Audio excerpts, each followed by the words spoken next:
1966. It's a relatively untalked about year in the roller coaster community. In fact, if I were to ask you guys to name one roller coaster that opened in 1966, I'd be willing to bet that a majority of us probably wouldn't be able to do it. That's certainly not an insult, it's just that there wasn't much happening in 1966 for roller coasters. However, aside from Giant Coaster at Fujiku Highland, which opened as the tallest coaster in the world, there was one major coaster that opened, and that was Swamp Fox at Family Kingdom, or Grandstand as the park was called back then. Swamp Fox is a coaster that goes largely untalked about among roller coaster enthusiasts. Why is this? Is it even a good ride? And if so, how good? This uncertainty is why, since I have ridden it, I will be bringing you today the pros and cons of Swamp Fox, the classic PTC wooden coaster at Family Kingdom. And remember, a lot of the stuff in here is based on my opinions and what I experienced. You could have a totally different experience, but anyways, let's go.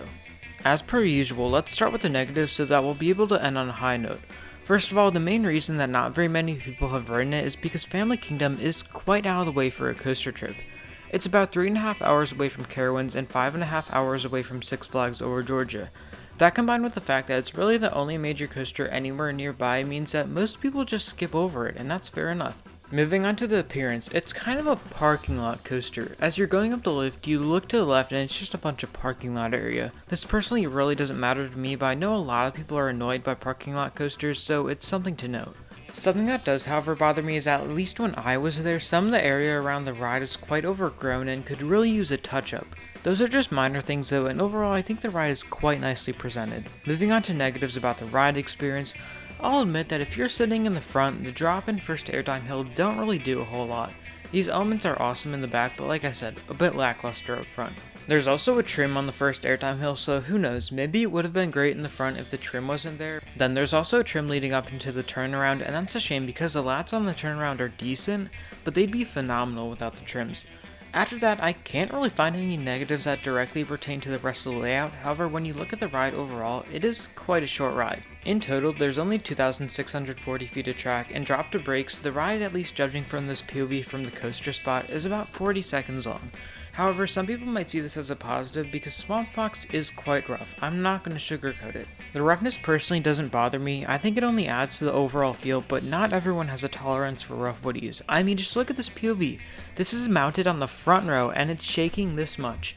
It really doesn't matter where you sit. This is not going to be a smooth ride. But as for negatives, that's about all I can come up with. Now we'll move on to positives, and just like the video I did in Max Force, this section will sure be a lot longer than the negatives. The first thing that I want to mention is that the atmosphere is there on Swamp Fox, especially during the night.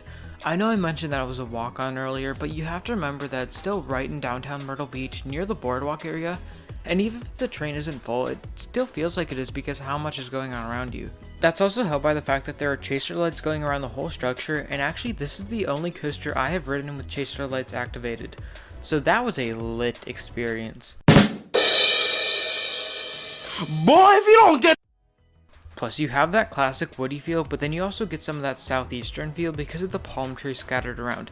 It also has a nice color scheme featuring a fresh red, blue, and of course white paint job. That's so much better than the old green and purple. Who thought that was a good idea? One way to get a really good view of that paint job and the rest of the coaster is through the antique cars that weave around under the ride. You could get some awesome shots from there, but for whatever reason, I didn't because I'm an idiot. Another thing I should mention is that if you want to marathon this coaster, which I'm assuming you will, considering the, let's say, lack of juicy rides in the rest of the park, the $30 wristband is not a bad deal. Marathoning, I'm just going to assume, will always be an option because I visited the park on the 4th of July. 4th of July in downtown Myrtle Beach, and it was still a walk-on with one train ops. Based on that experience, it's probably safe to say that it rarely gets lines, which is another positive. Moving on to the train, Swamp Fox of course has PTC buzz bars. These buzz bar trains, if you don't know, are just one bar that locks into place about 8 inches or so above the rider, and they are known for making rides that would otherwise be probably average woodies in the top tier ones. I mean, just look at Phoenix, Coaster at Peony, or Cornball Express. Yes, the restraints are indeed a massive deal because I doubt I would rank Swamp Fox anywhere near as high as I do without them. PTC trains are also known for being quite well padded, and that's certainly the case with Swamp Fox. Now, about the trains, there is a seatbelt, but if I'm being honest, there really isn't a seatbelt because it doesn't tighten during the ride, and the ride ops weren't checking them. I could have it at the loosest setting possible and they would not care. Now going on to the ride experience, I actually really enjoy the turnaround once you get up the lift. Not because it's thrilling or anything, not at all. It's just because when you get up there, you get this beautiful view of the ocean, then you keep turning and you see downtown Myrtle Beach. And then you keep turning and you get a view of the rest of the park before actually starting the ride.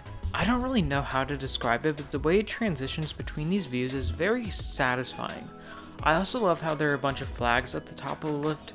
I don't know why, but I love whenever there's flags on the top of a wooden coaster lift. If anyone from Six Flags America is watching, you need to put the flags back up on Wild One ASAP. Then you start down that drop and up into the first airtime hill. Like I said, these can be lackluster in the front, but in the back you are blasted with airtime. But the front is still worth giving a go because on every other hill in the ride you'll get some awesome airtime ranging from flagector to legitimate borderline illegal ejector in every row. You also on the first airtime hill will get some sneaky laterals across the train because of the turn that it takes. But back to the airtime, a big reason why these hills are able to provide airtime and why it's so strong is because the hills are not profiled with a lot of precision. This may remind you of a coaster you've probably heard of called Magnum XL 200. But on Swamp Fox, the drop and each and every hill is a bit unnaturally steep, flinging you out of your seat again and again. Seriously, do you see how much the people in front of the cameraman are flying? The roughness also actually really helps the airtime because at literally any moment, you could hit some bump in the track and go flying up into your string. It makes for a much more unpredictable ride. Then after the drop and first two airtime hills, you head into a turnaround that is trimmed like I said, but you still have a good bit of speed so you'll get some decent laterals. Then if you thought the first half was good, oh boy, are you going to be in for a treat. The second half consists of two straight double ups, a double up, a double up times 2, a double up squared, a quadruple up? Who knows, but each airtime moment blasts you with ejector equally good if not better than the last, and you get this in every row. This is gonna sound strange, but if I had to make a comparison, it almost feels like the finale to Steel Vengeance, but if it was on a classic wooden coaster with buzz bars. Then to cap the ride off, you head into a sharp turn taken with a high rate of speed, and if I'm being honest, this has to be one of the top 10 strongest moment of laterals on the planet.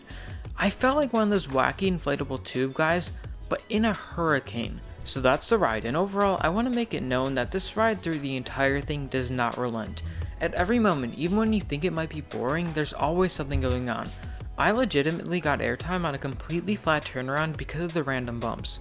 This coaster would not fly at a major park, and I just want to say that it's almost like a look into the past of what wooden roller coasters used to be like before computer-aided design, all the new safety standards, and modifications that have changed a lot of classic Woodies. But not Swamp Fox. They've kept it how it's been, and I hope it stays that way. I know you are completely safe, but you do not feel safe at all in Swamp Fox, and that's one of my favorite parts. I mean, someone even tried to sue the park because of how out of control the ride is, saying how the ride threw her back up and down continuously, aka airtime, re-aggravating prior back injuries.